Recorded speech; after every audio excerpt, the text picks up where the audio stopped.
Hello, my name is Lukas Brunke, and I'm presenting our paper on optimized control invariance conditions for uncertain input-constrained nonlinear control systems.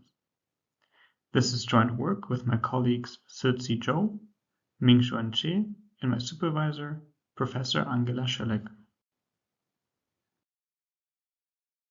The goal of our work is to design a safety filter that can be applied to real-world robotic systems. We consider continuous time control affine systems, where the goal is to keep the system inside a safe set C. Furthermore, they are compact control input constraints U.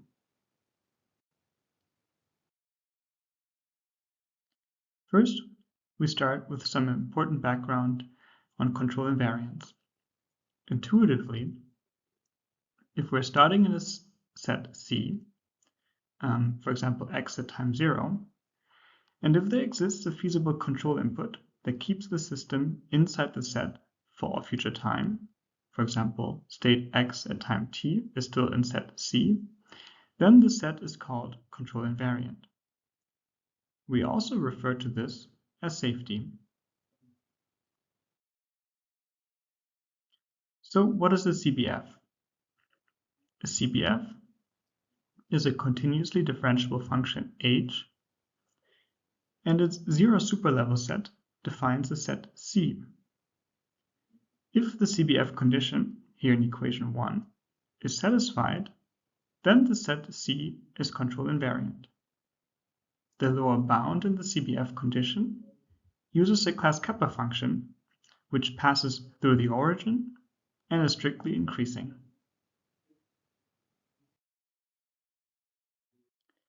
Let's look at the CBF condition in more detail. The CBF condition is a scalar condition for control invariance or safety. So what does this mean? On the boundary, this condition indicates that you want to return back into the safe set. And inside the safe set, you're almost free to do whatever you want, as long as you don't approach the boundary too quickly.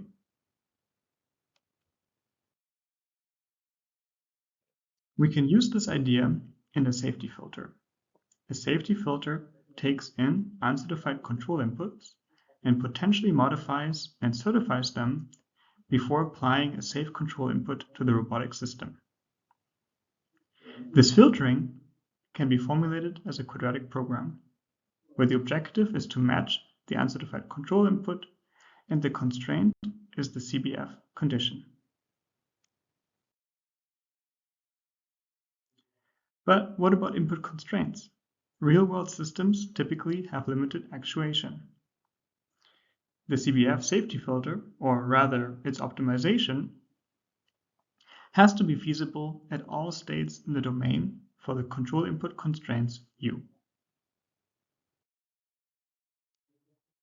In the following, we present our method to determine the feasibility of this feasibility problem. Consider again the CBF condition. Especially on the boundary, this means that the time derivative of the CBF has to be non-negative. Consider the CBF safe set, here in gray, and the control input constraint set on the right. Here, the exemplary system has a state dimension of 2 and input dimension of 1. Then, we can sample points along the boundary, and for each point, evaluate the time derivative under the minimum and maximum control input. We will only keep the maximum value, which tells us the maximum time derivative that is possible at that state. We continue with the next state along the boundary and always keep the point with the maximum time derivative. We also sample additional level sets, here shown in blue, and apply the same procedure. Now, taking the minimum over the resulting points, we get the maximum time derivative that can be achieved by any state in these level sets. if we continue to do this for more and more level sets, we get a function which we call gamma bar. As you can see in this example, we can trivially spot that any class kappa function lower bounds the gamma bar. We formalize this notion on the next slide.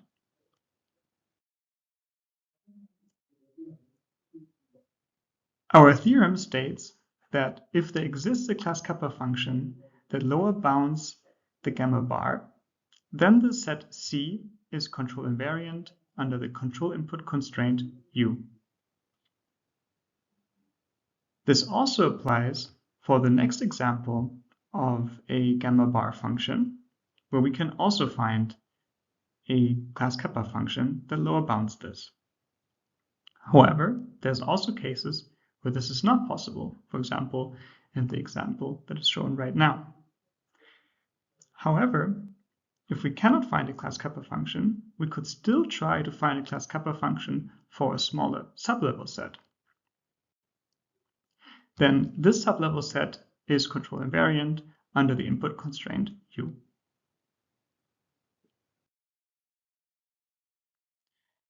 So now we have determined a condition for the class kappa function, but we still don't know how to actually select gamma. Which option should we choose?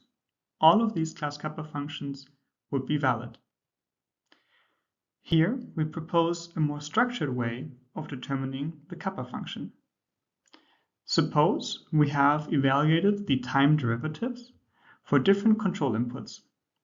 Then the minimum for each level set gives the minimum time derivative that can be achieved on this level set. To expand the feasible control input set as much as possible, as many control inputs as possible should be included. If we again do this for many level sets, we can receive a function that we call gamma target. Then gamma can be determined by solving an optimization problem, which enforces the bound on the new class kappa function and also tries to match the target. Generally, a steeper class kappa function will lead to a larger control input set. However, if the function is too steep, this can result in the system reaching the system's boundary too quickly. This may become a problem in real-world implementations. The steepness can also be bounded by incorporating additional constraints. We demonstrate the effectiveness of our approach on an inverted pendulum example with a control input constraint. Here, we are given a polynomial CBF candidate. We compare our proposed method to an online adaptive approach, which modifies the class kappa function online to achieve feasibility. We take two initial conditions and try to keep the system inside the safe set. However, the system cannot be kept inside the safe set, as no sufficient control authority is available. Instead, our approach a priori analyzes the system, and we determine the feasible sublevel set offline.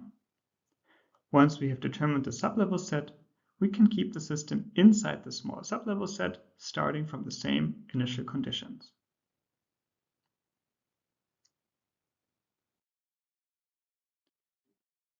Finally, our approach also works for uncertain systems by learning the uncertainty through a probabilistic model and tightening the CBF condition based on the model's uncertainty. This also results in a tightening of gamma bar compared to the nominal case.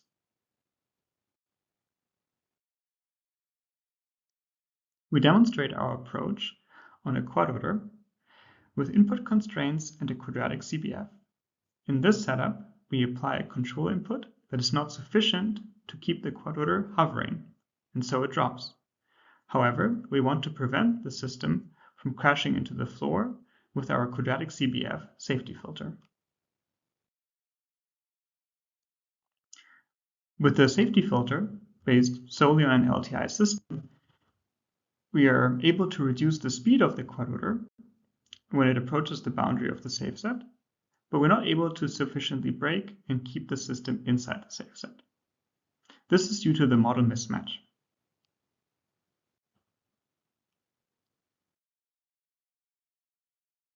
With the safety filter, using our proposed method with an ensemble of neural networks as the probabilistic model and also accounting for the input constraints, we get a CBF safety filter that successfully keeps the system inside the safe set.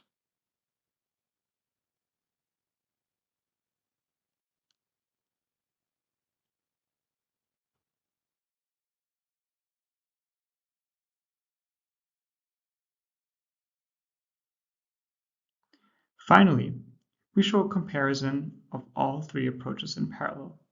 First, an approach without a safety filter. Second, a safety filter with an LTI system where there is model mismatch. And finally, our proposed safety filter with an LTI system and an ensemble of neural networks accounting for the input constraints. With that, I thank you for your attention.